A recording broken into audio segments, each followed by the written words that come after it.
Hello students, welcome my YouTube channel. बच्चों, एक बार फिर से हम आपके लिए आ गए हैं यूपी पुलिस कांस्टेबल एग्जाम के लिए सामान्य हिंदी में समाज से संबंधित कुछ महत्वपूर्ण प्रीवियस ईयर क्वेश्चन लेकर, जो कि आपकी आगामी परीक्षा के लिए बहुत महत्वपूर्ण साबित होने वाले हैं। चलिए बच्चों, वीडियो प्रारंभ करते हैं। प्रश्न संख्या 1, राजनेता में कौन सा समास है? देखिए बेटा, जब हमने इससे पहले समास की पहली वीडियो पढ़ाई थी तो हमने आपको उसमें बताया था कि समास कितने होते हैं बेटा। समास 6 प्रकार के होते हैं। कितने होते हैं समास? 6 प्रकार के होते हैं। कौन कौन से? एक होता है, सबसे पहला होता है बेटा अव्ययी भाव समास।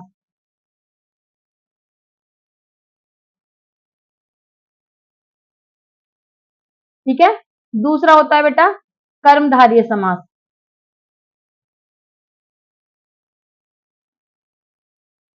कर्मधारय समास। तीसरा होता है बेटा आपका तत्पुरुष। तत्पुरुष समास। चौथा होता है बेटा आपका द्विगु। पांचवा होता है आपका द्वंद्व समास। ठीक है। और छठा होता है बेटा आपका बहुव्रीहि। बहुव्रीहि। बहुव्रीहि और बहुव्रीहि दोनों ही बोल देते हैं इसे समास। ठीक है बेटा। इस तरह से ये आपके 6 समास होते हैं। और समास का अर्थ होता है बेटा संक्षेप, यानी कि छोटा करने की प्रक्रिया। किसी जब दो शब्द मिलकर आपस में एक तीसरा शब्द संक्षिप्त बना देते हैं, उसे हम उस प्रक्रिया को हम समास कहते हैं। यानी कि दो शब्द आपस में मिले, नील और कमल, और इनकी प्रक्रिया से एक तीसरा शब्द बना नील कमल, यानी कि हमने शब्द को छोटा कर दिया, तो इस प्रक्रिया को हम क्या कहते हैं? समास कहते हैं। ठीक है बेटा। समास 6 प्रकार के होते हैं और समास का अर्थ होता है संक्षेप, क्योंकि कई बार क्वेश्चन आता है कि समास कितने प्रकार के? तो बेटा समास 6 प्रकार के होते हैं। ठीक है। चलिए अब आगे देखते हैं राजनेता में कौन सा समास है। देखिए 4 विकल्प है बेटा। ए तत्पुरुष, बी अव्ययी भाव, सी कर्मधारय और डी बहुव्रीहि समास। तो देखिए बेटा, राजनेता, पहले हम देखेंगे राजनेता। हम इसका विग्रह करेंगे, यानी कि राज का नेता। ठीक है। ये इसमें क्या दिखा रहा है? संबंध दिखा रहा है, राज्य का संबंध नेता से दिखा रहा है। तो कौन सा समास हो जाएगा? तत्पुरुष समास। अब देखते हैं बेटा तत्पुरुष समास क्या होता है। तो बेटा तत्पुरुष समास जो आपका होता है उसमें उत्तर पद प्रधान होता है, और सबसे बड़ी बात होती है उसमें विभक्तियों का लोप होता है। तत्पुरुष समास में बेटा जो हमारे कारक चिन्ह होते हैं वो प्रयोग किए जाते हैं। 6 कारक चिन्ह प्रयोग किया जाता है। 8 के 8 कारक प्रयोग नहीं किए जाते, 6 कारक चिन्ह प्रयोग किए जाते हैं। कर्ता नहीं किया जाता है कर्म से। कर्म पहला। दूसरा कर्ण से। तीसरा संप्रदान को के लिए। ठीक है बेटा। ये चिन्ह आपको जिसमें दिखाई दे समझ लेना तत्पुरुष है। कर्ता ने इसमें आता नहीं है। कर्म को कर्ण से, संप्रदान को के लिए, आपादान से। चौथा कौन सा समास कारक होता है बेटा? आपादान। आपादान तत्पुरुष। इन सबके आगे कर्म तत्पुरुष, कर्ण तत्पुरुष, संप्रदान तत्पुरुष और आपादान तत्पुरुष। आपादान से। आपादान से का मतलब है, इसका अर्थ है अलग होने पर। इसका मतलब साथ नहीं बेटा, अलग होने पर। ठीक है। आगे देखते हैं।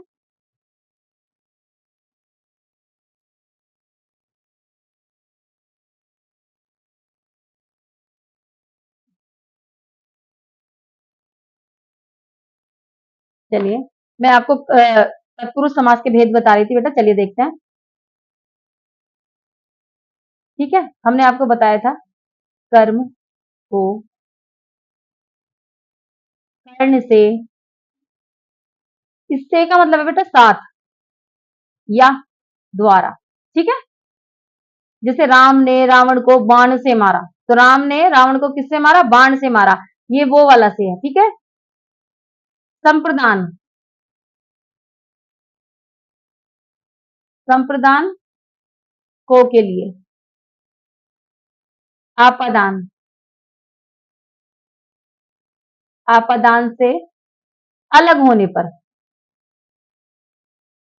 देखिए बेटा, से कर्ण में भी है, उसे आपादान में भी है, लेकिन ये साथ के लिए से है और ये अलग होने पर से है। ठीक है। अधिकरण। अधिकरण में आएगा में और पर। पेड़ पर सांप बैठा है, ठीक है। और संबोधन, सॉरी संबंध बेटा, संबोधन ही संबंध। संबोधन का प्रयोग तत्पुरुष समास में नहीं किया जाता है, संबंध का प्रयोग किया जाता है। संबंध में क्या आता है बेटा, का के, यहाँ पे लिख देते हैं, चलिए छठा आपका संबंध। संबंध में कौन कौन से आएंगे, का, के, की, रा, रे, वी। ठीक है बेटा, देखिए यदि आपको, आपने समास विग्रह करा और आपको उसमें को विभक्ति चिन्ह नजर आया तो समझ लेना ये कर्म तत्पुरुष है, ठीक है। इनके आगे तत्पुरुष भी लगा देना। से साफ के लिए आया तो कर्ण तत्पुरुष है, को के लिए आया तो संप्रदान तत्पुरुष है, से अलग होने के लिए आया तो आपादान तत्पुरुष है, अधिकरण में पर आया तो अधिकरण तत्पुरुष है, और का, के, की, रा, रे, री यदि संबंध बताया तो वो संबंध तत्पुरुष है। और देखिए ये क्या बता रहा है, राजनेता यानी कि राज्य का नेता, यानी कि ये नेता का राज्य से संबंध बता रहा है, तो ये कौन सा हो जाएगा, संबंध तत्पुरुष। ठीक है बेटा, ए विकल्प आपका बिल्कुल सही है। चलिए प्रश्न संख्या 2, नील कमल में कौन सा समास है। हमने पहले ही बताया कि समास कितने होते हैं, समास 6 प्रकार के होते हैं, ठीक है बेटा। अब देखते हैं नील कमल में कौन सा समास है। 4 विकल्प है, ए द्विगु समास, बी कर्मधारय समास, सी अव्ययी भाव समास और डी बहुब्रीहि समास। ठीक है बेटा, तो देखिए नील कमल, ये क्या हो रहा है, नीला है जो कमल, कमल की विशेषता बताई जा रही है, और जिसमें विशेषण विशेषक का संबंध होता है, या जिस समाज में एक वस्तु की दूसरी में विशेषता बताई जा रही है, तो वो कौन सा समास होता है, वो होता है बेटा कर्मधारय समास। ठीक है, इसका आंसर क्या है बेटा, बी विकल्प आपका बिल्कुल सही है। तीसरा प्रश्न संख्या 3, वातावरण में कौन सा समास है। ठीक है बेटा, अब देखते हैं, ए अव्ययी भाव समास, बी षष्ठी तत्पुरुष, सी द्वंद्व समास और डी कर्मधारय समास। अब देखिए बेटा ये क्या रहा है, वातावरण, यदि हम इसका क्या करेंगे, समास विग्रह करेंगे तो क्या होगा, वात प्लस आवरण, यही तो होगा, वात माने हवा और आवरण माने चारों तरफ, यानी कि चारों तरफ हवा का घेरा, यानी कि क्या बता रहा है, हवा का वातावरण से संबंध बताया, तो कौन सा हो जाएगा, षष्ठी तत्पुरुष, जहां एक चीज का दूसरी चीज से संबंध बताया जा रहा है, यानी कि चारों तरफ किसका आवरण है, हवा का आवरण है, वात का आवरण है, वात माने बेटा हवा होती है, तो कौन सा आंसर हो जाएगा आपका, बी षष्ठी तत्पुरुष। अव्ययी भाव समास, इस बाकी विकल्पों पे आते हैं। अव्ययी भाव समास में आपको पता है कि पहला पद प्रधान होता है, पहला पद, जिसे आप पूर्व पद भी कहते हैं, वो प्रधान प्रधान होता है, उपसर्ग लगा होता है, आपने हमारी पहली वीडियो देखी होगी तो उसमें हमने आपको अव्ययी भाव बहुत अच्छे से समझाया, उपसर्ग लगा होता है, उसमें पहला पद क्या होता है, उपसर्ग होता है। ठीक है, ऐसे ही द्वंद्व समास में क्या होता है, द्वंद्व समास में बेटा दोनों पद प्रधान होते हैं, दोनों पद प्रधान होते हैं, मतलब दोनों पद समान होते हैं, किसी का किसी से कोई छोटा बड़ा नहीं होता है। ठीक है, तीसरा क्या है, कर्मधारय समास, मैंने आपको पहले ही बताया, जहां विशेषण विशेष्य का संबंध हो, या एक वस्तु की दूसरी वस्तु से तुलना करी जा रही हो, करी जाती हो, उपमा अलंकार वाला। ठीक है, वहां पे भी एक वस्तु की दूसरी वस्तु से तुलना करी जाती है, कर्मधारय में भी, जैसे हमने आपको पीछे कहा था नील कमल, नीला है जो कमल। ठीक है बेटा, और यदि आप विग्रह करेंगे तो इसमें है जो ये वर्ड आपको मिलेंगे, इनसे आप पहचान सकते हैं कि कर्मधारय। ये कौन सा समास है, वातावरण बेटा षष्ठी तत्पुरुष, बी विकल्प आपका बिल्कुल सही है। प्रश्न संख्या 4, नेत्रहीन शब्द में कौन सा समास है। 4 विकल्प है बेटा, ए द्वंद्व समास, बी तत्पुरुष समास, सी बहुव्रीहि समास और डी अव्ययी भाव समास। देखिए बेटा हमने कहा था नेत्रहीन, क्या है ये, नेत्रहीन, यानी कि नेत्रहीन का मतलब होता है बेटा रोशनी से हीन, रोशनी से हीन, हीन मतलब जिसकी आंखों में रोशनी ना हो, तो बेटा वह कौन सा समास आएगा, हमने बताया था से अलग होने के लिए, तत्पुरुष समास। ठीक है, तत्पुरुष समास में बताया था हमने, कौन सा समास बताया था, हमने बताया था कर्म से होता है, कर्म को कर्ण से, संप्रदान को के लिए, आपादान से, आपादान तत्पुरुष समास है, इसमें आपादान नहीं दिया हुआ इसलिए ये तत्पुरुष समास है। नेत्रहीन, नेत्र से मतलब आंखों से नहीं, आंखों की शेप बहुत सारे लोगों के बनी होती है लेकिन उसके बाद भी उसमें रोशनी नहीं होती, मतलब जिसकी आंखों में रोशनी ना हो, रोशनी से हीन व्यक्ति, रोशनी से अलग व्यक्ति नेत्रहीन व्यक्ति कहलाता है। इसलिए यहाँ पे कौन सा समास है बेटा, तत्पुरुष समास। ठीक है, बी विकल्प आपका बिल्कुल सही है। तत्पुरुष समास में हमेशा विभक्तियों का लोप होता है बेटा। जब आप इसे क्या करेंगे, समास का विग्रह करेंगे तो आपको विभक्तियां मिल जाती हैं। ठीक है, प्रश्न संख्या 5, द्विगु समास का उदाहरण। 4 विकल्प है बेटा। ए राज राजा रानी, बी पीताम्बर, सी त्रिभुवन और डी भूदेव। चलिए बेटा, पहले हम द्विगु समास के ऊपर आते हैं। द्विगु समास, अब द्विगु समास देखिए बेटा, द्वि का मतलब होता है दो और गु मतलब गाय। जैसे लोगों ने, जो हमारे हिंदी के ज्ञाता है, उन्होंने हमें ये बताया है कि द्वि मतलब आप दो से ले सकते हैं, गु मतलब गाय से, यानी कि दो गायों का समास मतलब समाहार। दो गायों का समाहार को उन्होंने क्या कहते हैं, द्विगु। यानी कि जिस समास में पहला पद संख्यावाचक हो, क्या हो बेटा, पहला पद संख्यावाचक हो, यहाँ पे क्या है दो, तो जिस समास में पहला पद संख्यावाचक होता है वो कौन सा समास होता है बेटा, वो होता है आपका द्विगु समास। अब देखिए, राजा रानी में नहीं है, पीताम्बर में भी नहीं है, भूदेव में भी नहीं है। त्रिभुवन में पहला पद क्या है, संख्यावाचक त्रिभु, यानी कि तीन, तीन भवनों का समूह त्रिभुवन। ठीक है, त्रिभुवन। ठीक है बेटा, तो ये कौन सा हो जाएगा आपका आंसर, सी विकल्प आपका बिल्कुल सही है। प्रश्न संख्या 6, पुरुषोत्तम में कौन सा समास है। ठीक है बेटा, 4 विकल्प दिए हुए हैं। अव्ययी भाव समास, बी द्वंद्व समास, सी द्विगु समास और डी तत्पुरुष समास। देखिए, पुरुषोत्तम, पुरुषोत्तम। ठीक है, अगर हम इसे क्या करेंगे, विग्रह करेंगे तो क्या हो जाएगा, समास विग्रह होता है बेटा। क्या हो जाएगा, पुरुषों में उत्तम। ठीक है, तो जो पुरुषों में सबसे उत्तम है तो कौन सा समास हो जाएगा बेटा, तत्पुरुष समास। ठीक है बेटा, प्रश्न संख्या 7, चौराहा में कौन सा समास है। देखिए बेटा, 4 विकल्प दिए हुए हैं। ए द्विगु समास, बी तत्पुरुष समास, सी बहुव्रीहि समास और डी कर्मधारय समास। तो बेटा देखिए, चौराहा मैंने आपको बताया, जिस समास में पहला पद संख्यावाचक होता है, जिस समास में जहां पहला पद संख्यावाचक हो। देखिए बेटा, आप कहेंगे कि पहला, देखिए जैसे ये चो प्लस राह, यानी कि चौ मतलब चार राहों का समूह को उन्होंने चौराहा का, तो पहला पद, पहला ये है पूर्व पद और ये क्या है, उत्तर पद।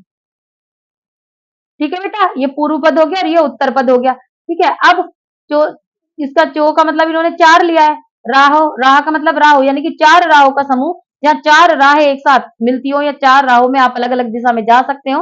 ये देखिए, ये रहा, ये वाली जगह क्या है, चौराहा। यहाँ से आप यहाँ भी जा सकते हैं, यहाँ भी, यहाँ भी, यहाँ भी, इसे इन्होंने चौराहा कह दिया। तो चार राहों का समाहार क्या कहलाया, चौराया। और जहाँ पहला पद संख्यावाचक को, वो कौन सा समास होगा बेटा, द्विगु समास। द्विगु समास में मैंने आप बता दिया पहचानने के लिए, द से मतलब दो, गु से मतलब गाय, दो गायों के समाहार द्विगु समास। दो पहला पद संख्यावाचक है, इसलिए यहाँ कौन सा होगा, कौन सा समास होगा, द्विगु समास। चौराहा में भी पहला पद संख्यावाचक है, इसलिए कौन सा समास होगा, द्विगु समास। ए विकल्प आपका बिल्कुल सही है। प्रश्न संख्या 8, जन्मांध में समास बताएं। जन्मांध में बेटा चलिए देखते हैं, 4 विकल्प है। ए तत्पुरुष समास, बी कर्मधारय समास, सी बहुव्रीहि समास और डी द्वंद्व समास। अब देखिए बेटा, जन्म अंध कह रहा है, यानी कि जन्म से अंधा। ठीक है, और यहाँ पे से क्या आ रहा है, जन्म से अंधा, मतलब इसके पास जन्म से ही रोशनी नहीं है, तो कौन सा समास हो जाएगा बेटा, तत्पुरुष समास। जहां विभक्तियों का लोप हो रहा है, तत्पुरुष समास। कौन सा विकल्प है आपका, ए विकल्प बिल्कुल सही है। प्रश्न संख्या 9, जिस समास में प्रथम पद संख्यावाची तथा अंतिम पद संज्ञा हो, कौन सा समास होता है। 4 विकल्प है बेटा। ए द्वंद्व समास, बी तत्पुरुष समास, सी द्विगु समास और डी अव्ययी भाव समास। तो बेटा जिस समास में पहला पद संख्यावाची हो वो कौन सा होगा, द्वंद्व समास, सॉरी द्विगु समास बेटा।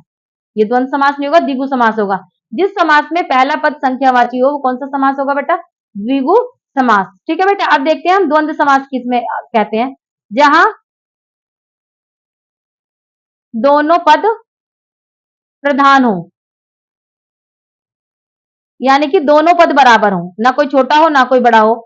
इसमें उत्तर पद प्रधान होता है, पद प्रधान। इसमें क्या होता है बेटा, तत्पुरुष समास में उत्तर पद विधान होता है और विभक्तियों का लोप होता है, विभक्तियों का लोप।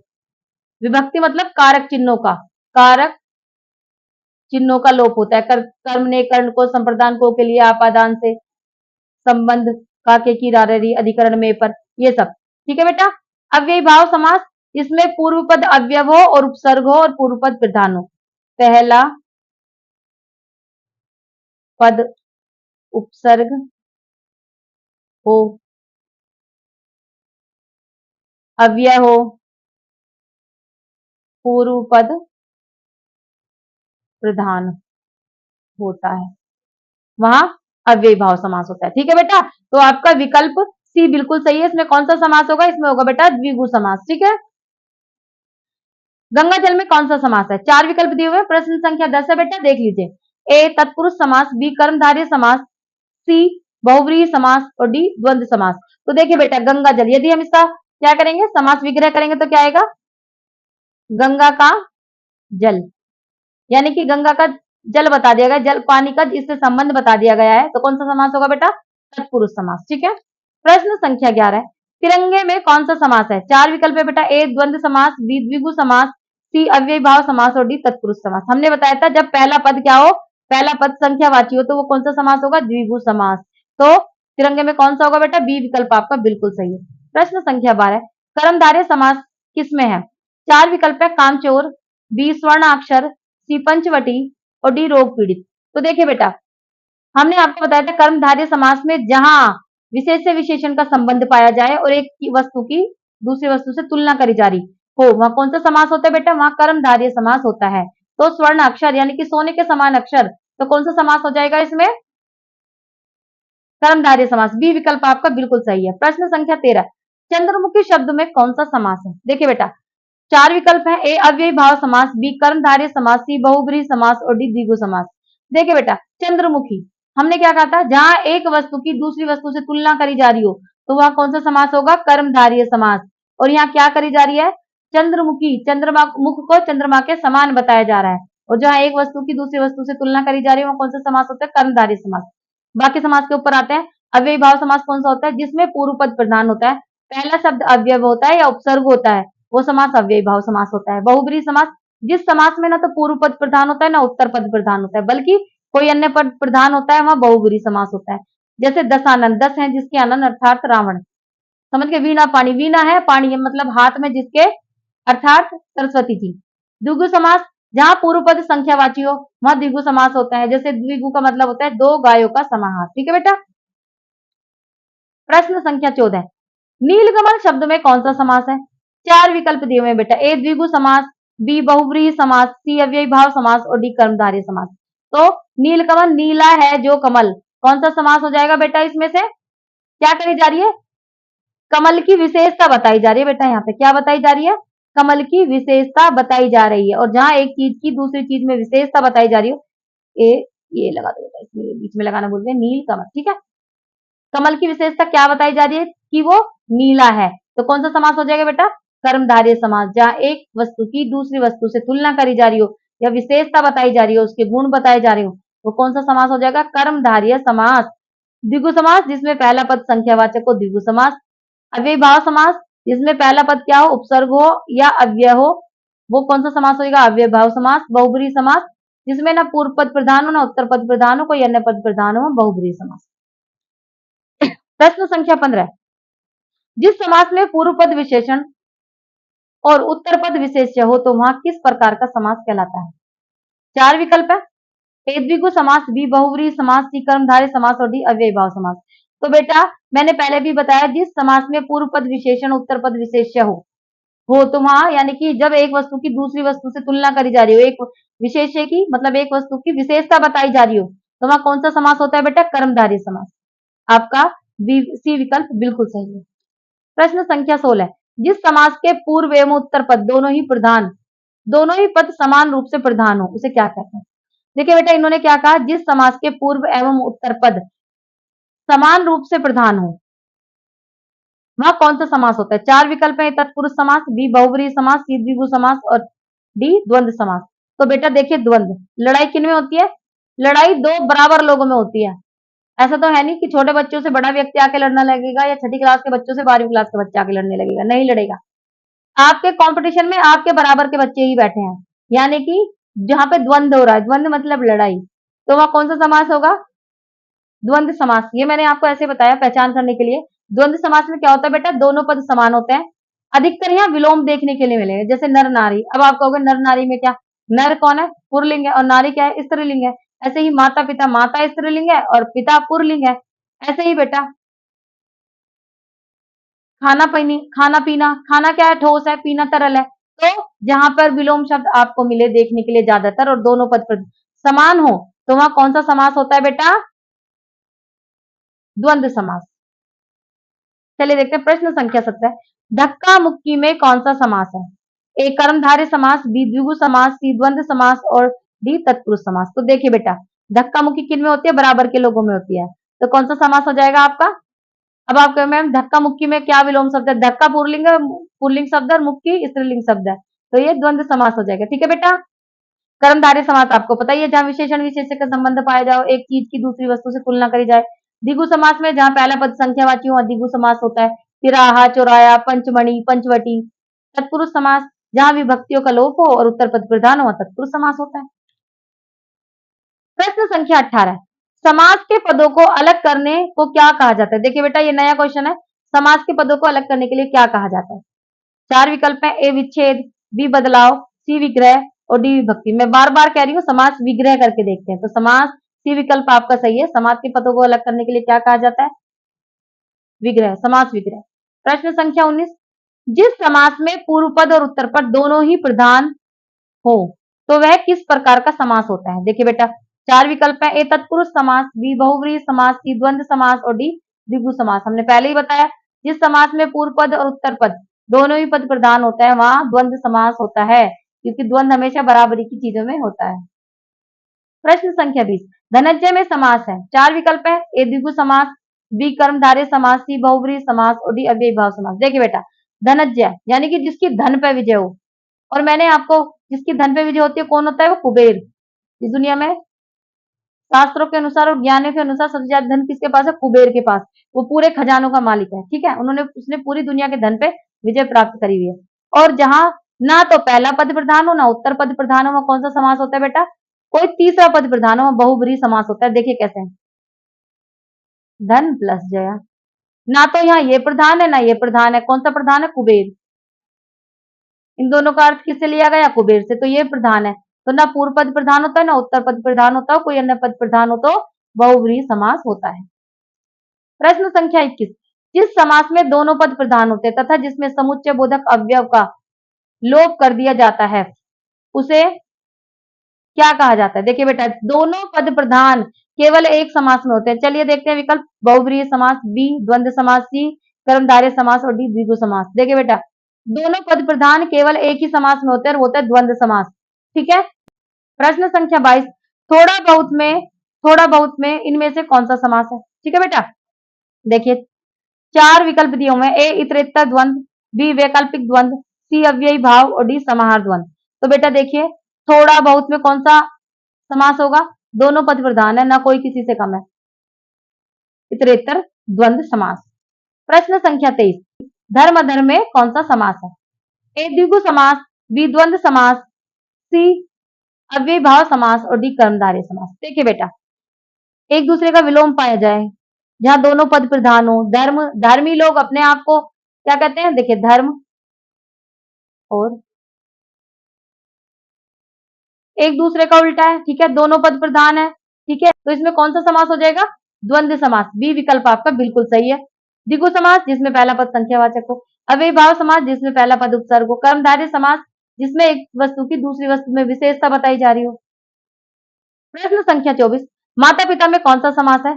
चार विकल्प है। ए द्वंद्व समास, बी द्विगु समास, सी तत्पुरुष समास और डी कर्मधारय समास। देखिए बेटा, मैंने कहा था जहां दोनों पद प्रधान हो, वहां कौन सा समास होता है? द्वंद्व समास। जहां एक दूसरे का विलोम। अब कहोगे मम्मी पापा एक दूसरे का विलोम कैसे हो सकते हैं? देखिए, माता आपकी स्त्रीलिंग है, पिता आपके पुल्लिंग है, तो विलोम है। तो ये कौन सा हो जाएगा आपका? द्वंद्व समास। आपका ए विकल्प बिल्कुल सही है। प्रश्न संख्या 25।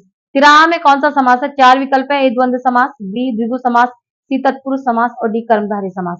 देखिए बेटा, तीन राहों का समाहार यानी कौन सा समास, जहां पहला पद संख्यावाची हो, कौन सा समास, द्विगु समास। द्वंद्व समास, जहां दोनों पद प्रधान हो और विलोम हो, द्विगु समास। तत्पुरुष समास, जहां कारक विभक्तियों का लोप हो, और तत्पुरुष समास। कर्मधारय समास, जहां विशेषण विशेष्य का संबंध हो या एक वस्तु की दूसरी वस्तु में समानता बताई जा रही हो, कर्मधारय समास होता है। इस तरह से बेटा हमने आपको पूरे 25 प्रश्न करा दिए। ये समास की दूसरी वीडियो थी। हम आपको आपके एग्जाम से पहले यूपी पुलिस का पूरा सिलेबस आप तक पहुंचा देंगे। आप केवल हमारी वीडियो देखते रहिए। 2-4 बार वीडियो देखने से आपका हिंदी कंठस्थ हो जाएगा बेटा। आपके, मुझे यकीन है, आपके हिंदी में पूरे पूरे मार्क्स आएंगे।